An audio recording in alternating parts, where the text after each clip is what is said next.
to really help people understand that it's very natural, nothing to be scared of, and I'm quite normal.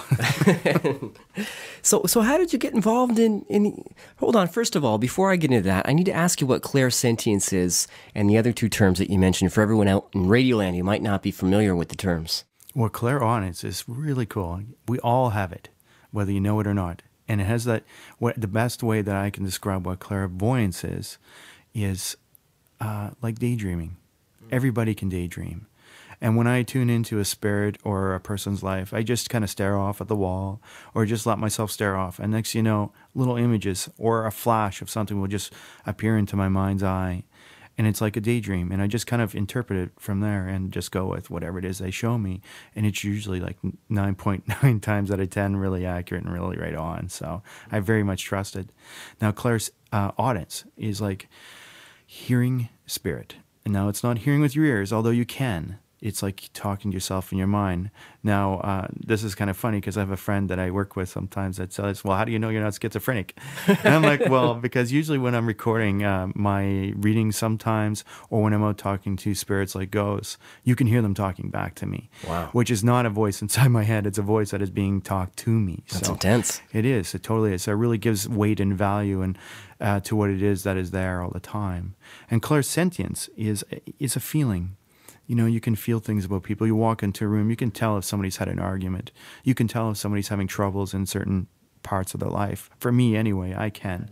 But it kind of, you know, the more you feel it, the more you're open to it, the more that it will come in. And also spirit, sometimes if they've had an issue or something wrong with them, I'll feel it in my body. They'll impress a feeling.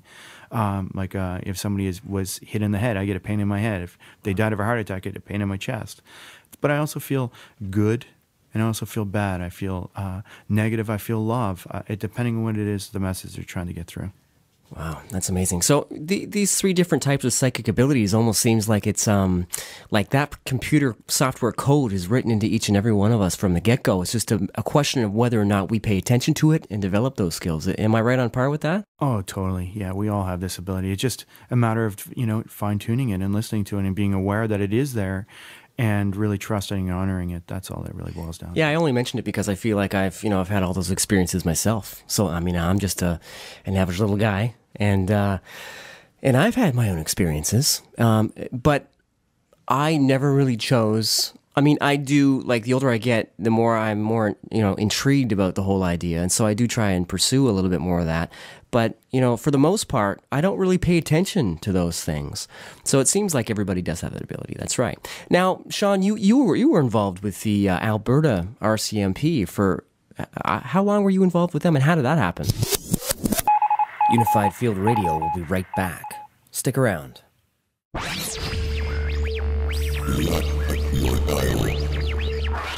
UFR. Experience the Caribbean and India without the airfare. Rani's Curry and Roti Shop serves up authentic Caribbean and Indian food. Rani's has all your favorites.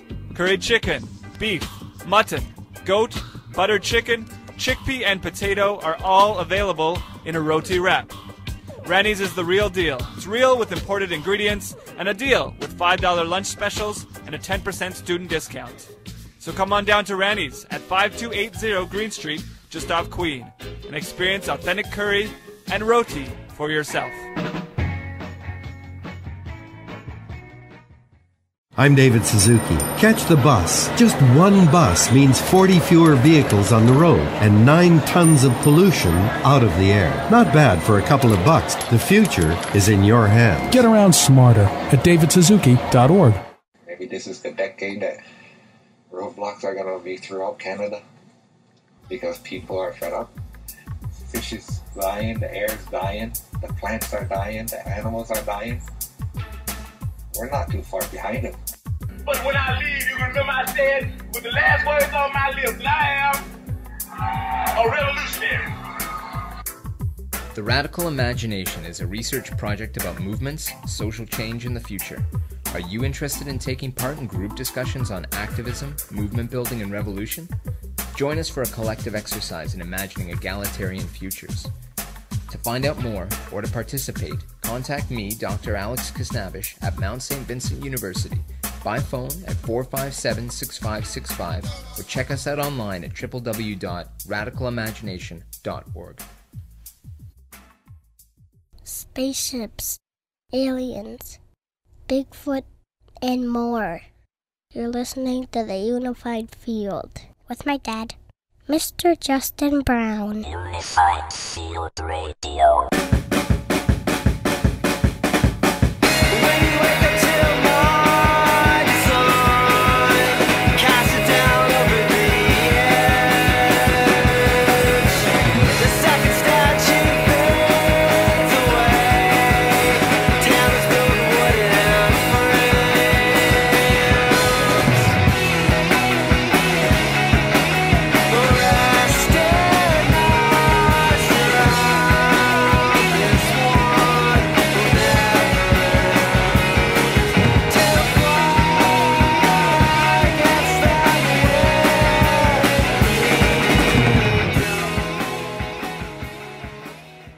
Welcome back to the Unified Field. I'm Mr. Justin Brown, and this is Atlantic Canada's only paranormal/expanding consciousness/exopolitical/new science, new thought, freedom radio, the Unified Field on 88.1 CKDU-FM, broadcasting from the UFR studios and Dalhousie Campus University right here at coastal and beautiful Halifax, Nova Scotia. That, of course, was Jay LaPointe, John Hutt and the Guys in North America on that album, Elements of an Incomplete Map, with the track Essentials of the Knife Fight. I'm just loving the program. This is episode 9. We've made it this far, which is great. Talked to some fantastic people, but this one in particular is Mr. Shawn Leonard. Psychic, medium, spearheader of the Lightworkers Paranormal Investigation group, as well as he's a past life regressionist. And he spoke to me here in the Unified Field studios a couple of weeks back, last Sunday, actually. And he was a great guest to have in the studio. Very courteous gentleman, very nice. And this Lightworkers Paranormal Investigation that he has started, they make movies, and they're all up on YouTube. They've got a number of episodes. They go to a lot of historical locations and check out the spook in all those places and try to communicate with the dead or the past or, those who just haven't crossed over. And they seem to have captured some interesting things. Shawn shares with us some EVPs later in the interview, and also on camera, they've captured orbs. Now, I was a part of the group just this last week that passed, and we went to historical Yorkwood out here in Halifax and looked, like I said at the beginning of the program, to see if we could make contact with the other side, and got a lot of interesting things. I haven't seen the footage since I've come home, and I haven't heard anything back from them, but there were points where they were recording the camera with the night vision, and they were seeing orbs floating all around us. Some interesting things happened. We'll find out all about that right here on the Unified Field. So without further ado, let's get back into it and listen to what else Shawn has to say about his experience and how he got involved with the RCMP. Shawn, you were involved with the Alberta RCMP for how long were you involved with them, and how did that happen? Well, it's kind of odd, and I don't know if I can really talk about some of the cases. I can tell you about one of the people that I've worked with. There was a lady out west. Her name was Melinda Tomlinson, and she was an RCMP from actually Lloydminster, Saskatchewan. And I had a mom who come to visit me one day about a case, and she never told me why she was there or who she wanted to speak to. And I tuned into this young man who something terrible had happened to him. He actually was found frozen to death out in a farmer's barn wearing no clothes. Yeah, and then actually I told her what I saw and who I saw connected. And probably about a month or two later, I had a visit from a lady from Saskatchewan who I had no idea. She was in plain clothes. Showed up in my home and wanted a reading. And I'm like, sure, okay, come on in. So I sit down, I tune in, I guide her in her life, about her career and everything like that. And then when it came time to speak to those people that are on the other side or have crossed over, this man that I knew showed up once again. And I said, this is really strange, but I've met this guy before. I've talked to him before. And she goes, and I told her his name and what I felt about him. And she goes, well, that's the reason why I'm here, actually. I'm actually the investigator on that case, and I wanted to see what else you could get, because Wow. you're really close to what had happened, and you're really, really close about the people that we were actually investigating. So I was wondering if you could help us any more on that case. That's incredible. And that built a relationship. Like I had offered some more information for her on that case, and I actually helped her with a few other cases that were kind of unsolved. And she's actually now moved up to, I think, Coal Lake, Alberta, is where she is now. I haven't spoken to her a while because I've been caught up in my own life here. And she's kind of changed jobs too, because she was on a cold case unit, and now she's not on a cold case unit no longer. And then actually I volunteered my time as well with another very notorious, fairly big case out west. And it was a case of a serial killer. There was a man in Edmonton who they were looking for, who was killing prostitutes. And I'd actually volunteer my services for that. And I gave a lot of very detailed information. And I think I even had written them an email on their Project Care website about the last person that we find would be Teresa, because she had come to visit me.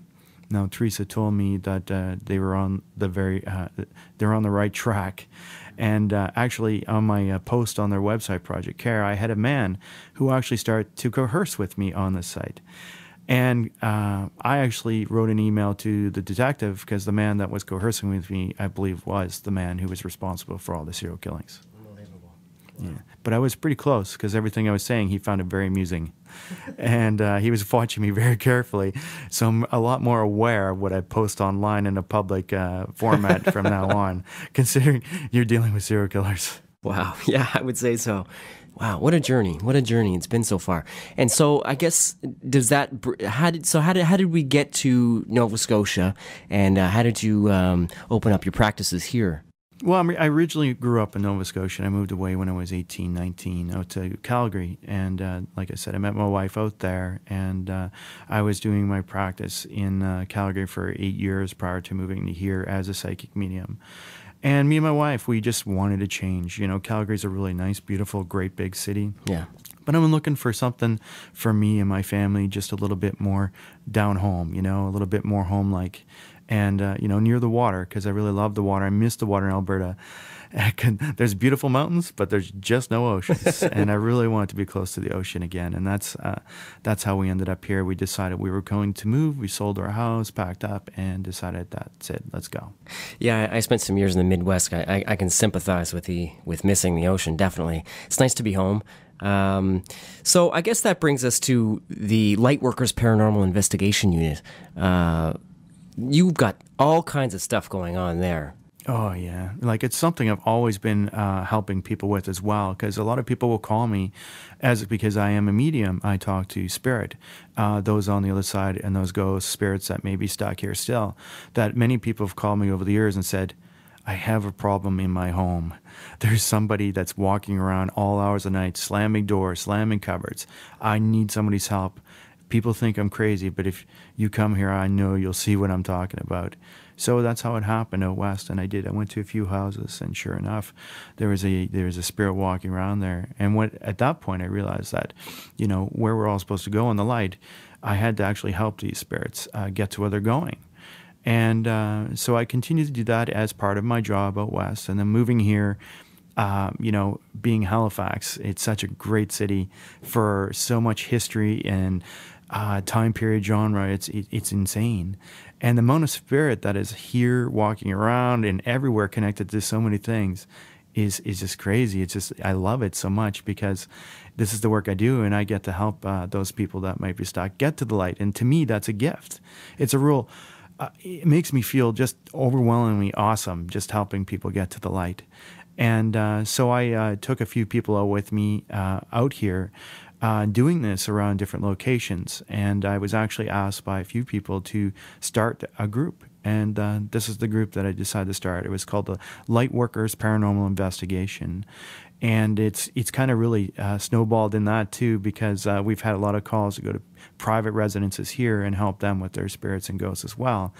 But some of the most profound and cool things that I've had happen here are at the historic places, like Point Pleasant Park or McNabb's Island and other places around town. It's just so cool, the amount of spirit that goes back hundreds of years that is just still walking around, from pirates to soldiers to just people that have been going missing for whatever reason. They haven't made it to where they need to go. And this Lightworkers Paranormal Investigation has been really a real fun thing to do.